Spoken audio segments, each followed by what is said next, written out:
Hello जी, अस्सलाम वालेकुम। मेरा नाम है सुभान महमूद और आज हम जिस टॉपिक के बारे में पढ़ने जा रहे हैं वो है यूएस पावर ऑफ प्रेसिडेंट। ये भी बड़ा इंपॉर्टेंट टॉपिक है सीएसएस के अंदर और पॉलिटिकल साइंस के अंदर। यूएस के जो प्रेसिडेंट है उसकी पावर्स आ जाती हैं लिखने के लिए। दूसरा, ये यूएस हिस्ट्री के लिहाज से भी बड़ा इंपॉर्टेंट टॉपिक है। तो चलें जी, इसको स्टार्ट करते हैं। सबसे पहले तो हमें ये देखना है कि ऐसे कौन से फैक्टर्स हैं जिनकी वजह से जो प्रेसिडेंट की पावर्स हैं वो बहुत ज़्यादा बढ़ चुकी हुई हैं ना।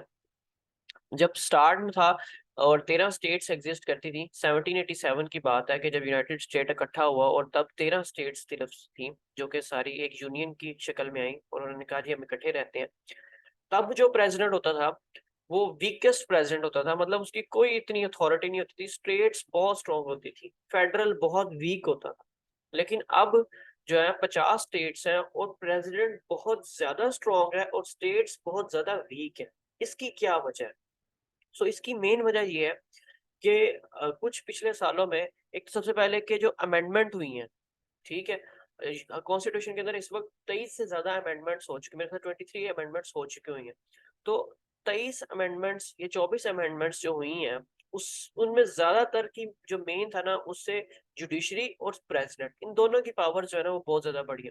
अब ये जो सुप्रीम कोर्ट है और ये जो प्रेसिडेंट है, ये दोनों फेडरल का पार्ट है। इसके बारे में मैं अलग से वीडियो बना चुका हूँ, उसका आई लिंक इधर चल रहा होगा, कि जिसके अंदर मैंने बताया होगा कि फेडरल की और पावर क्यों बढ़ी और फेडरल और स्टेट में क्या फ़र्क है, कौन से एग्ज़ेक्युटिव, लेजिस्लेचर, ये सारा क्या होता है। तो वो मैं अलग से वीडियो बना चुका हूँ, वो भी देख सकते हैं।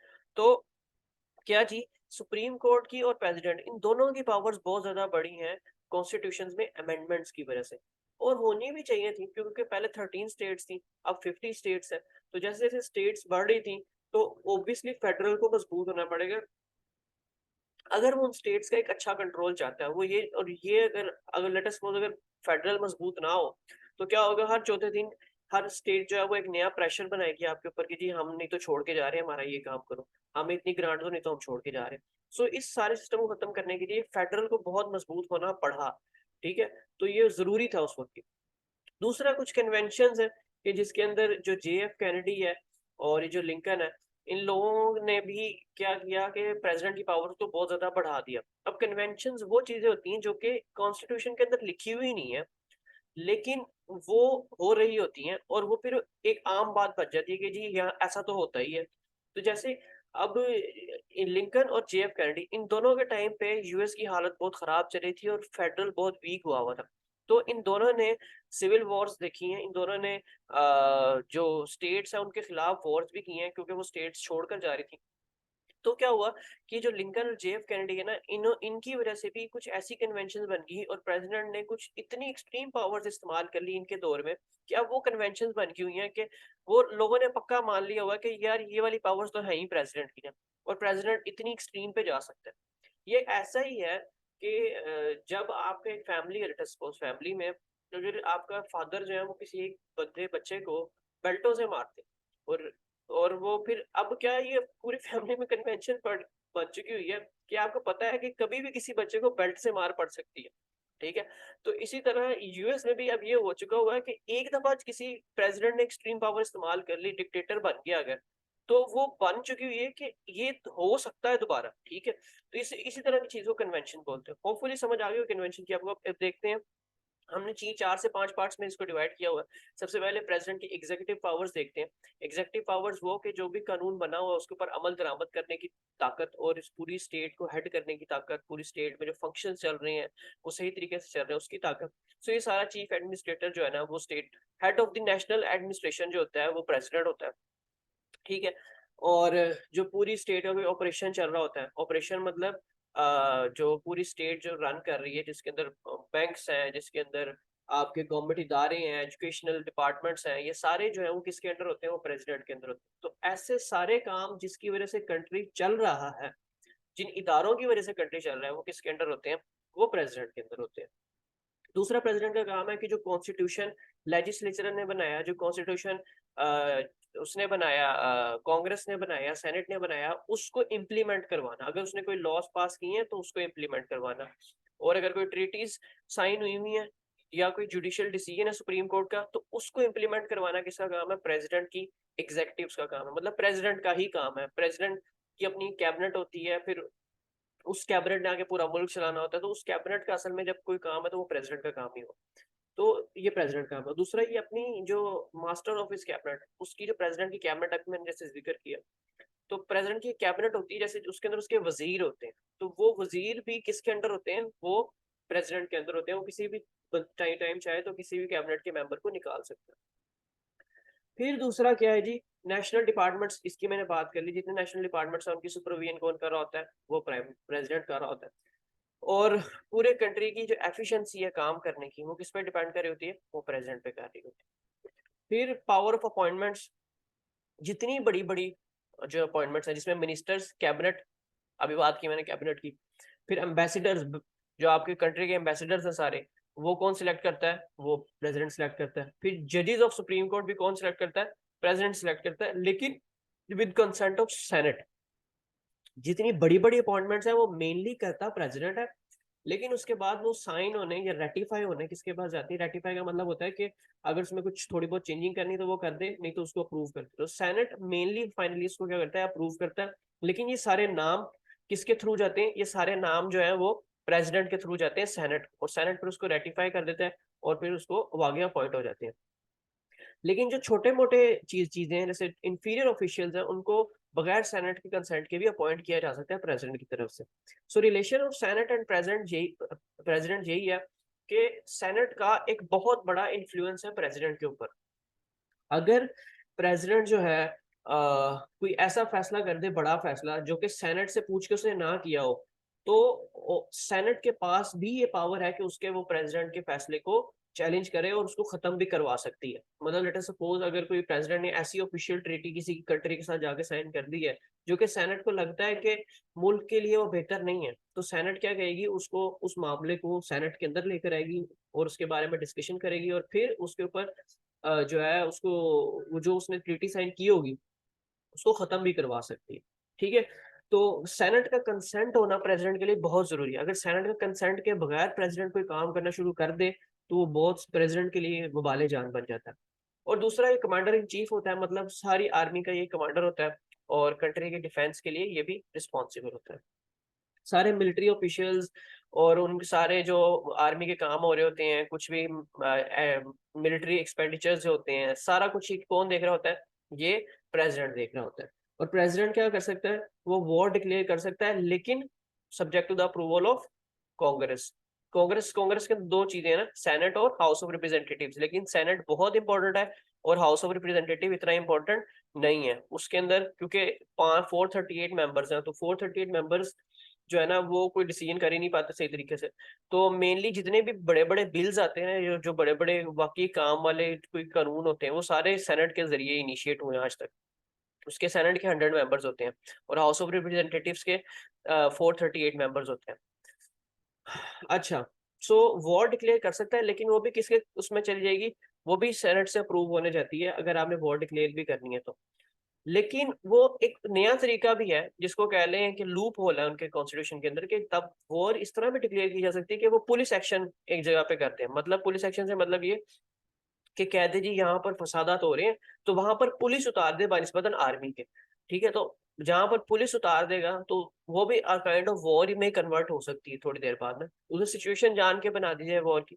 सो ये एक लूप होल है, ऐसा एज सच होता नहीं है।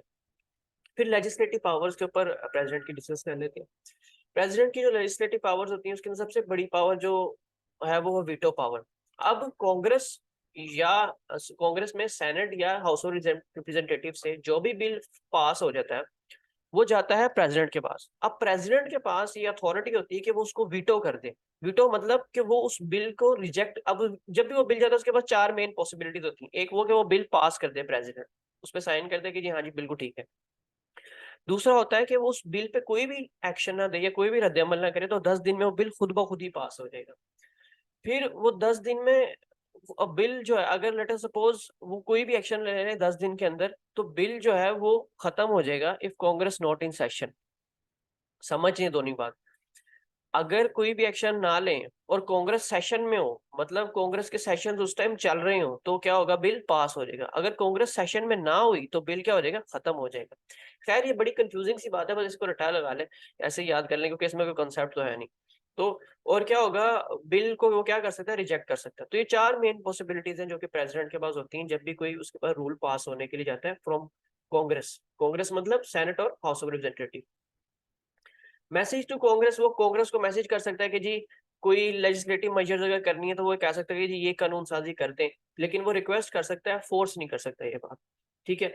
लेजिस्लेशन में प्रपोजल भेज सकता है, कोई एक्स्ट्रा ऑर्डिनरी सेशन है जिसमें स्पेशल अर्जेंट मैटर कोई आ गया है जो डिस्कस करना बहुत लाजमी है, तो वो बुलवा सकता है, वो भी क्या करके, प्रपोज करके, मतलब कि फोर्स नहीं कर सकता वो कोई भी चीजें लेजिस्लेचर के ऊपर। फिर डिप्लोमेटिक पावर्स क्या होती हैं? डिप्लोमेटिक पावर्स ये होती हैं कि जो सारे फॉरेन रिलेशंस हैं वो सारे किसके कंट्रोल में होते हैं? इसके कंट्रोल में होते हैं। दूसरा, मिलिट्री जब आप एक बंदे के कंट्रोल में है, जब एम्बेसडर्स आपके कंट्रोल में, तो ऑब्वियसली फॉरेन भी आपके कंट्रोल में ही है ना। सो सारे डिप्लोमेटिक रिप्रेजेंटेटिव हैं वो इसी के अंडर होते हैं और इसी ने अपॉइंट किए होते हैं, तो सारी जो फॉरेन अफेयर्स है ना वो प्रेसिडेंट के अंडर है। और जितनी भी ट्रीटीज प्रेसिडेंट साइन करता है वो किसके पास रेटिफिकेशन होने के लिए जाते हैं? वो सेनेट के पास रेटिफिकेशन होने। अभी मैंने बताया था रेटिफिकेशन का मतलब होता है कि अप्रूव कह लें, काइंड ऑफ, कि उसमें अगर कुछ गलती है तो वो ठीक हो जाए, नहीं तो उसको अप्रूव किया जाए। सेनेट जो है वो रेटिफाई भी कर सकता है और रिजेक्ट भी कर सकता है कोई ट्रीटी। लेकिन सेनेट जो है ना वो यूजली रिजेक्ट नहीं करते, क्योंकि वो इज्जत का भी सवाल होता है ना। प्रेसिडेंट, अब प्रेसिडेंट ने कोई किसी फॉरेन के साथ वो साइन कर ली ट्रीटी, बल्कि तो प्रेसिडेंट था वही हमेशा बात करता है जो सेनेट चाहती होती है। मतलब कभी सेनेट अगर किसी प्रेसिडेंट से मिलने जा रहा है, सॉरी, प्रेसिडेंट अगर किसी फॉरेन बंदे से मिलने जा रहा है या किसी प्रेसिडेंट और कंट्री के और प्रेसिडेंट से मिलने जा रहा है, तो वो सेनेट से पहले पूछ के जाता है कि मैं किस एजेंडे पे बात करूंगा, किस एजेंडे पे मेरा क्या जो है ना वो होगा, रद्द अमल होगा। तो सेनेट कह लें जो है ना यूजली रिजेक्ट नहीं करती है कोई भी इस तरह की बात। और उसके पास अथॉरिटी है प्रेसिडेंट के पास, वो किसी भी उसको स्टेट को जो है ना यूएस के अंदर शामिल कर ले, और इसके अंदर इसको सेनेट के कंसेंट की जरूरत नहीं है। सो काइंड ऑफ कह लो he is a dictator of foreign relations. फिर जुडिशियल पावर्स है इसके पास।